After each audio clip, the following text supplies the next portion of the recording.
Hello, this is World Cup Watch. Have you been watching? Today was the final day of group games, which means from tomorrow it's knockout football. Winner takes all. My name is Nick Maitland, of course, and I'm joined by a good friend, John Tay, copping the girls them forte. John Tay. I told him I was going to say that in part of his introduction, but he's here because he's been watching all of the football as well as I have, and we're going to talk about the group stage, and then we're going to preview the round of 16. So, Jonte, let's start with Group H and Group G. They completed today. Portugal, they fell to a 2-1 defeat to South Korea. Very surprising.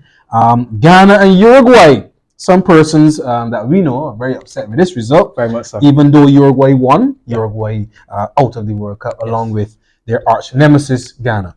Then Brazil, they got a 1-0 defeat to Cameroon. Vincent Abubakar scored in the 90th minute. Took off his jersey, got sent off. Got a second. Yep.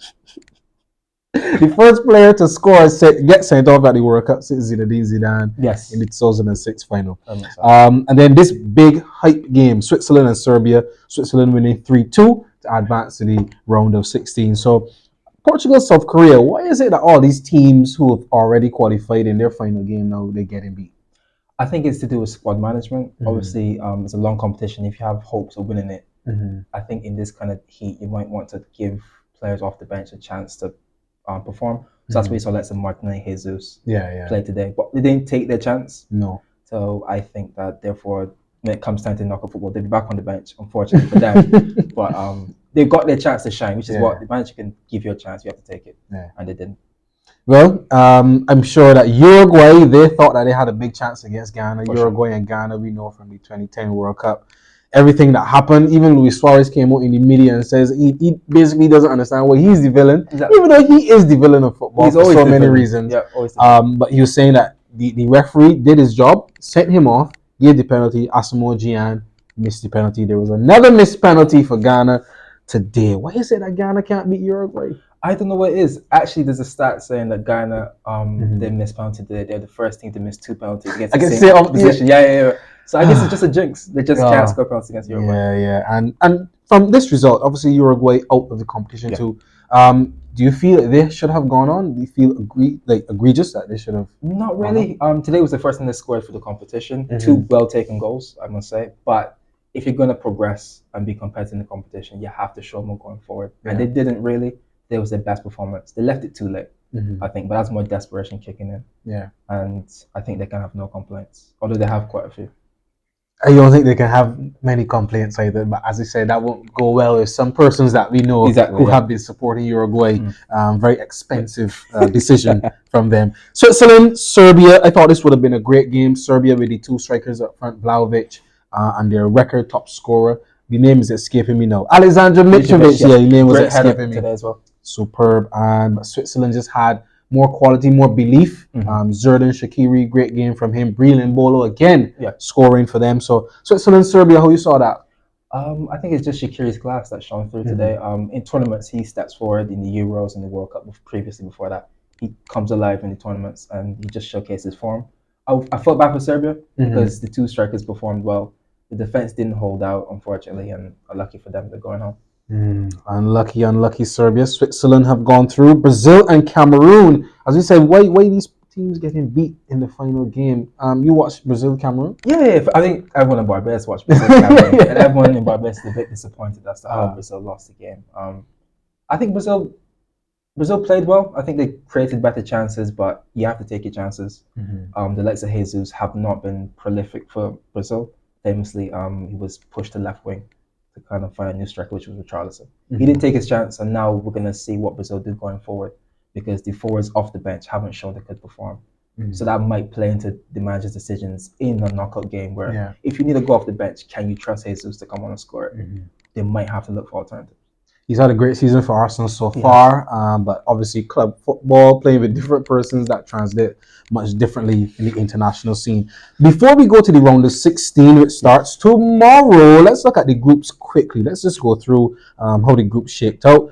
Shook out. Netherlands, they won Group A with 7 points. Senegal were second. Group B, England won with 7 points as well, undefeated. USA were second with 5. Group C, Argentina topped the group. Poland was second. France topped Group D. They also lost their final game of the group. Australia, great performance from them in the last two games. Very surprising too. I think many two people clean had sheets. Denmark to finish second, so that was a good show. Yeah, tell me about Denmark, because I really saw nothing from them in this tournament. A lot was put behind them because Christian Eriksen's return and the captaincy and the midfield and just the quality of the talent. Yeah. But And especially didn't because they really do got to the anything. semi-finals of Euros. So you thinking big tournament, some mature players like Damsgaard, who's the star of the tournament for them. You thought he would have kicked on and progressed. He didn't. And it just looked flat. It looked as if everyone was a bit tired. That's me giving them an excuse. But they just didn't perform well at all. And deserved nothing and got nothing. So. I think most of the teams who are going out can't have many complaints. No. Even if we go back to Group C, Saudi Arabia did well to come back against Messi and co, but didn't really do anything for the rest of the tournament. They got beat by Mexico, and then Poland had a comprehensive victory over them. So you can't really complain when you get knocked out. I would probably say Ghana. Ghana would probably say, we can get there. We can get there. Group E. No, this is the group that if you show me a man that say he had Japan to get out this group, you show me a liar, because nobody had Japan to get out this group, especially me, a German fan. Very disappointed with Germany as well, but I'm more disappointed with Coach Hansi Flick. I thought that none of his team selections he got right. The subs off the bench weren't effective enough, and then he played the striker who scored the goals along with Kai Havertz. Forgetting name again, forgetting everybody's name because there's so many players, obviously. But yeah, so it is. I wasn't happy with his team selections. Played the striker too late. An attack needs a focal point. I think that was Germany's fault. But Japan, 2 good wins over Germany and Spain. You deserve to go through if you do that. For sure. And they lost to the worst team in the group, Costa Rica, which is just football. I can't understand how these make. Nobody was to get 9 points in this group stage. Let me just decide on that. Morocco winning Group F. Croatia going through second. Nothing for Belgium and Canada, 2 pretenders, I would say. But Morocco and Croatia doing the business in that group. Group G as well. Brazil, they top the group. Switzerland as well going through. And then Group H, Portugal and South Korea. No Uruguay. No Ghana as well. Ghana, unfortunate as well. But Portugal and South Korea go through in Group 8. So the group stage is done. And let's go on now to the round of 16, which starts tomorrow. Sorry, I was littering. Sorry, shouldn't litter. Let me just rest that there. So tomorrow, 3rd December at 11 a.m., we have Netherlands versus the United States. And then at 3 p.m., Argentina versus Australia. Netherlands, USA. How do you see that? I see a Netherlands 2-1 win. I think the American adventure will be over. Okay. Netherlands have the football heritage behind them. Cody Gakpo's in good form. I don't think America can live with them at their best. So I see America going home. Hard-fought game, but they'll go home. Injuries, monitoring injuries to Christian Pulisic and Josh Sargent as well. So I think that will come against them. And as you said, Gakpo is in fantastic form. Argentina, Australia, I think, again, a similar situation. I'm not very impressed with Argentina because I think that they're still... This happens with Lionel Messi teams. Very often. They always look to him. But I think that once the other players around him do their job and concentrate on victory, he will then slot in where he needs to and deliver the victory. He's the bit of magic that you need to get the machine running. But when they look to him and everything has to go through him, they're a bit predictable as a team. And that will count against them if they don't change that. Great point. So Argentina, Australia, I think maybe a 2-1, 2-0 as well. Oh no, I think Australia be embarrassed. I think 3 or 4-0. Oh dear. Yeah. I think that'll be Argentina's best performance. He said it. Okay, Australians. Sure. England, Senegal. A lot of people believe it is coming home. England great in the group stage and defeated Senegal without Sadio Mane though. Can they beat England? No, they can't. No goal scorer really without Sadio Mane, and it just gets suspended. So that leaves a hole in midfield. I think England will dominate midfield. Probably a 2-1 win, set piece, Harry Maguire, something like that. So England will beat Senegal. You got Harry Kane to score on goals? He might actually get penalty spot. I think Harry Kane penalty, first goal of the competition. Harry Kane is your man. France, Poland, the world champions against Robert Lewandowski and co. I think France have a good chance. Didn't mean to rhyme there. I think France have a good chance, but Poland on their day, Lewandowski on his day is probably one of the best strikers. If he can get a penalty early, maybe a set piece, or anything can happen for Poland. Zielinski also is a threat. We think he's in good form for Napoli. Zielinski. What we see from France is that they give you chances in the group stage. They've given the opposition chances to score goals. If you give Lewandowski chances, he'll score. Yeah. So I can see Poland taking the lead through a defensive error, and then France having to come back in the game and show something.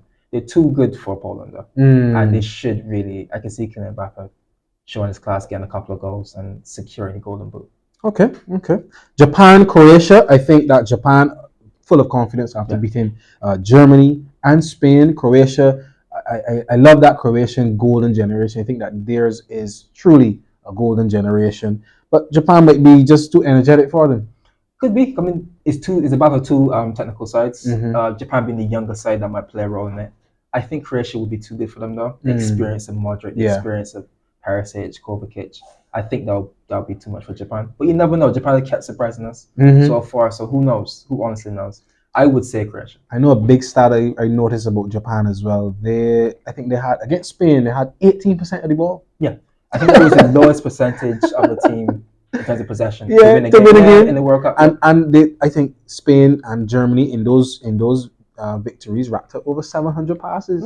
That's absolutely mind-boggling. So you can't write off Japan at all. You will write them off at your peril. Yeah. So I think Croatia will. And maybe Croatia's tendency to dominate possession might play into Japan's hand, because Japan has shown they don't need the ball to play well.